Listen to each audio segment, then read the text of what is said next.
누가복음 5장.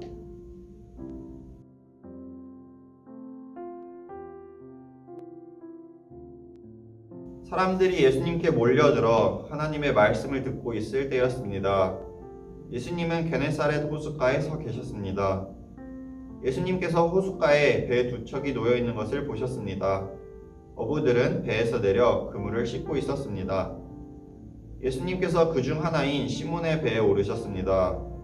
예수님께서 시몬에게 배를 육지로부터 조금 떼어놓으라고 하시고 배에 앉으셔서 사람들을 가르치셨습니다. 말씀을 다 마치시고 예수님께서 시몬에게 말씀하셨습니다. 깊은 데로 가서 그물을 내려 고기를 잡으라.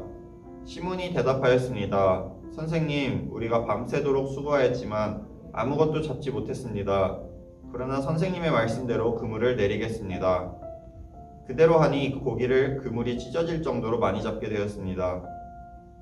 그래서 다른 배에 있는 동료들에게 손짓을 하여 도와달라고 하였습니다. 그들이 와서 고기를 두 배에 가득 채우니 배가 가라앉을 지경이었습니다. 시몬 베드로가 이것을 보고 예수님의 무릎 앞에 엎드려 말했습니다.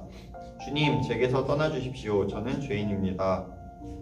베드로와 그와 함께 있던 동료들은 자신들이 잡은 고기를 보고 놀랐던 것입니다. 세베대의 아들이면서 시몬의 동료인 야고보와 요한도 놀랐습니다. 예수님께서 시몬에게 말씀하셨습니다. 두려워하지 마라. 이제부터 너는 사람을 낚을 것이다. 그들은 육지에 배를 댄 후 모든 것을 버려두고 예수님을 따라갔습니다. 예수님이 어떤 동네에 계실 때 온몸에 문둥병이 걸린 사람이 있었습니다. 그가 예수님을 보고 머리를 숙여 간청하였습니다. 주님이 원하시면 저를 깨끗하게 하실 수 있습니다. 예수님께서 손을 내밀고 그에게 대시며 말씀하셨습니다. 내가 원한다. 깨끗하게 되어라. 그 즉시 문둥병이 그에게서 사라졌습니다. 예수님께서는 이 일을 아무에게도 말하지 말라고 이르셨습니다. 그리고 가서 제사장에게 내 몸을 보여라. 또 모세가 명령한 대로 내가 깨끗하게 된 예물을 드려라. 그래서 사람들에게 증거를 삼아라 하고 말씀하셨습니다. 그런데도 예수님에 관한 소문은 더욱더 멀리 퍼져나갔습니다. 많은 사람들이 예수님의 말씀을 듣고 병을 고치기 위해 모여들었습니다. 그러나 예수님께서는 홀로 광야로 가셔서 기도하셨습니다. 어느 날 예수님께서 가르치고 계실 때 갈릴리와 유대의 모든 마을과 예루살렘에서 온 바리새파 사람과 율법학자들도 거기에 앉아 있었습니다. 주님의 능력이 예수님과 함께 하셔서 사람들을 고쳤습니다. 그때 어떤 사람들이 중풍병에 걸린 사람을 침상에 눕힌 채로 데려왔습니다. 이들은 병자를 데리고 가서 예수님 앞에 보이려고 했습니다. 그러나 사람들이 너무 많아서 예수님께 데리고 갈 방법을 찾을 수가 없었습니다.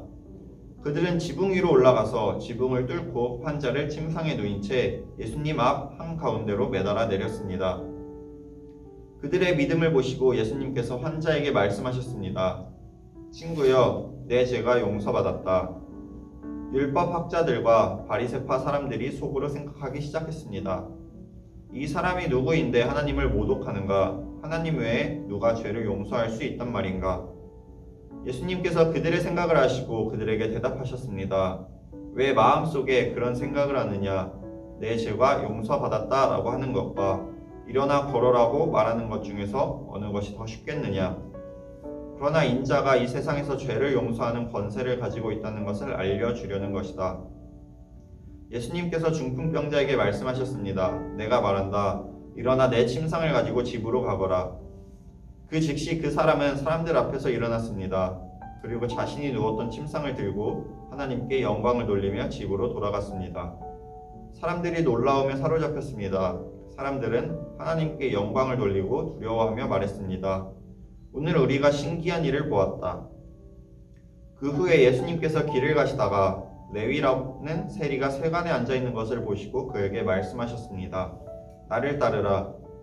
레위는 모든 것을 버려두고 일어나 예수님을 따라갔습니다. 레위는 자기 집에서 예수님을 위해 큰 잔치를 베풀었습니다. 거기에는 많은 세리들과 그 밖의 사람들이 함께 음식을 먹고 있었습니다. 바리새파 사람들과 율법학자들이 예수님의 제자들을 비방하였습니다. 왜 당신들은 세리들과 죄인들과 더불어 먹고 마십니까? 예수님께서 그들에게 대답하셨습니다. 의사가 필요한 사람은 건강한 사람이 아니라 병든 사람이다. 나는 의인을 부르려고 온 것이 아니라 죄인을 불러 회개시키려고 왔다. 사람들이 예수님께 말했습니다. 요한의 제자들은 자주 금식하고 기도를 합니다. 바리새파 사람들도 이같이 합니다. 그런데 당신의 제자들은 항상 먹고 마시는군요. 예수님께서 이들에게 말씀하셨습니다. 신랑이 결혼잔치에 손님들과 함께 있는데 이들에게 금식하라고 할 수 없지 않느냐. 그러나 그들이 신랑을 빼앗길 때가 올 텐데 그때는 금식할 것이다. 예수님께서 이들에게 비유를 말씀하셨습니다. 아무도 새 옷에서 한 조각을 떼어내어 낡은 옷에 붙이지 않는다. 만일 그렇게 하면 새 옷은 찢어지고 새 옷에서 떼어낸 그 조각이 낡은 옷에 어울리지도 않을 것이다. 아무도 새 포도주를 낡은 가죽 부대에 넣지 않는다. 만일 그렇게 하면 새 포도주가 그 가죽 부대를 터뜨려서 포도주는 쏟아지고 가죽 부대도 망가질 것이다. 새 포도주는 새 가죽 부대에 넣어야 한다. 아무도 묵은 포도주를 마시고 나서 새 포도주를 원하지 않는다. 왜냐하면 묵은 포도주가 더 좋다라고 하기 때문이다. 아멘.